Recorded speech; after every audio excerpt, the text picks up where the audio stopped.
यहाँ पद्म प्रभु स्वामी और गुजराती समझो कि हिंदी यहाँ पद्म प्रभु स्वामी और चंद्र प्रभु स्वामी आज से 166 साल पहले विक्रम सन 1913 में हमारे यहाँ के दूसरे नवाब मोहम्मद खान रसूल खान ने ये वंथली शहर को किलेबंदी करने का ऑर्डर दिया कि चारों तरफ से वंथली शहर को किलेबंदी करना और 4 एंट्री गेट बनाना। जब पूर्व दिशा का एंट्री गेट का खोदकाम चालू हुआ ना, तो जैसे खोदकाम चालू होता वैसे जमीन में से एक भयंकर आवाज आने लगती। आवाज इतने बिहामने डरामने कि जो मजदूर काम कर रहे थे उनको डर लगा, काम रुक गया। थोड़ा दिन काम रुक गया तो ऊपर से तपास आई कि काम क्यों रुका हुआ है।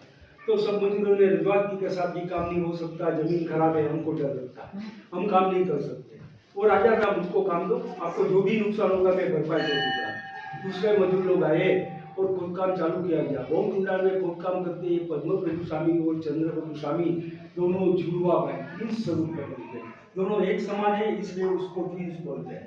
और जब प्रकट हुए थे ना तो ये शोल्डर खंभे से खंभा जोड़ था और एक जीवित नागनागिन का जोड़ा भगवान के गले में उसके साथ था।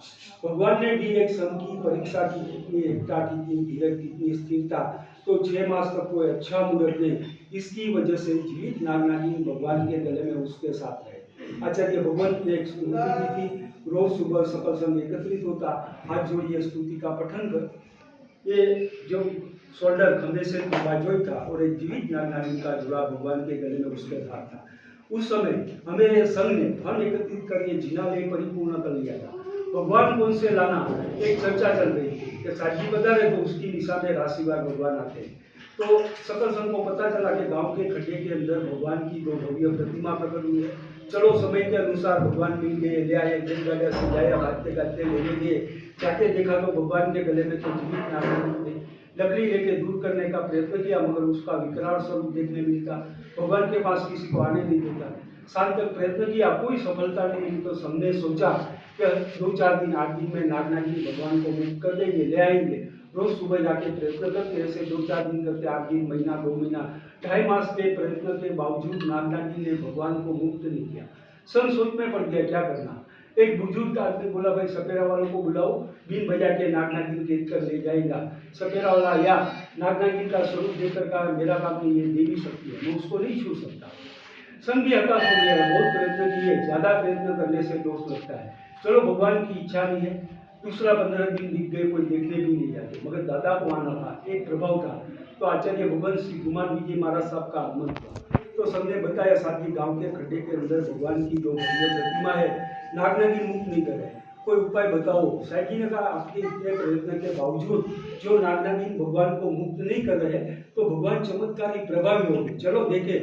साइकी सकल संघ के साथ गए। साइकी ने ध्यान रखकर कहा कि पद्म प्रभु स्वामी के अधीक्षक देवी ने नागनागिन का स्वरूप लिया है भगवान की रक्षा करने के लिए। दूर हो गए नहीं, मगर आपकी अच्छी भावना है, मैं प्रयत्न करता हूँ। साइकी ने 2 करंडिये मंगाए, रस्सी से बांधकर भगवान के पास पहुंचाए और सकल संघ की हाजिरी में धर्मेंद्र देव की मंत्रों की स्तुति का पठन चालू किया। यह स्तुति के पठन के प्रभाव से नागनागिन इतने खुश हुए कि जो करंडिया लगाया था उसमें आके बीत गई। साइकी ने करंडिया ऊपर मंगाया, टेकर बाजू के संघ को कहा कि 25 किलोमीटर दूर जंगल में अच्छी सलामत जगह देख ये नागनागिन को मुक्त कराओ। तो मेरा सकल संघ बातें गाते नागनागिन को मुक्त करने गया। रिटर्न में पद्म प्रभु स्वामी, चंद्र प्रभु स्वामी के बातें गाते ले आए और ऊपर के जिनाले के गर्भगृह में बिठाए।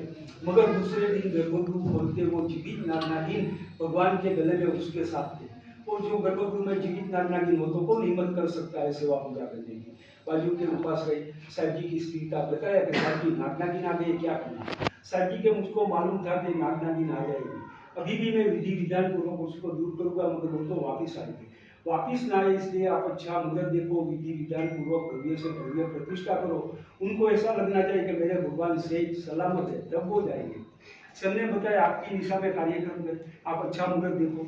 साहिब ने मुहूर्त देखा तो एक ऐसा समय आके खड़ा हुआ कि भगवान भी एक संघ की परीक्षा कर रहा था, कितनी एकता, कितनी धीरज, कितनी स्थिरता। तो 6 मास तक कोई अच्छा मुहूर्त नहीं, इसकी वजह से जीवित नागनागिन भगवान के गले में उसके साथ रहे। आचार्य और 6 मास तक कोई अच्छा मुहूर्त नहीं था।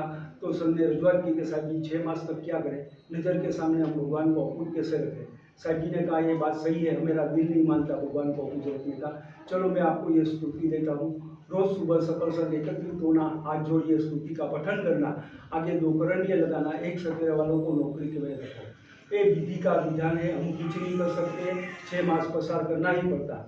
हमेरा सकल संघ रोज सुबह आता, पहले 2 करंडियाँ लगाता, हाथ जोड़िए स्तुति का पठन चालू करता।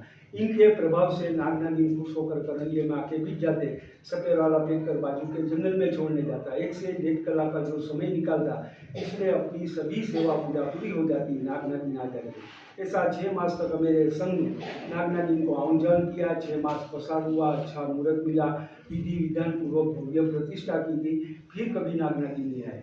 मगर उस समय 8:30 बजे जिनालय मांगलिक हो जाने के बाद देर रात 1:30-2 बजे जिनालय के अंदर देवी देवी आते, रास रचाता, एक घंटारा बजता, भव्य संगीत की सुरावली के साथ श्रवणों का पठन होता। हमेरा सकल संघ एक नींद तेज बार फ्लोरिंग में आके बिट के सुनता। ऐसा कई साल तक चला। फिर घटक घटक स्वरूप सब घटता गया, मगर आज भी हम पुजारी ने मार्ग किया है कि 8 और 14 अपनी बड़ी दो तिथि है, उस दिन अचूक भावना होती है, अपना पुण्योदय अपना नसीब होना चाहिए। और नीचे जो श्रीकलना दादा के जो दर्शन किया, वहाँ परमात्मा की प्रतिमा की 2500 साल पुरानी है। संपत्ति राजा ने जो 1.25 करोड़ प्रतिमा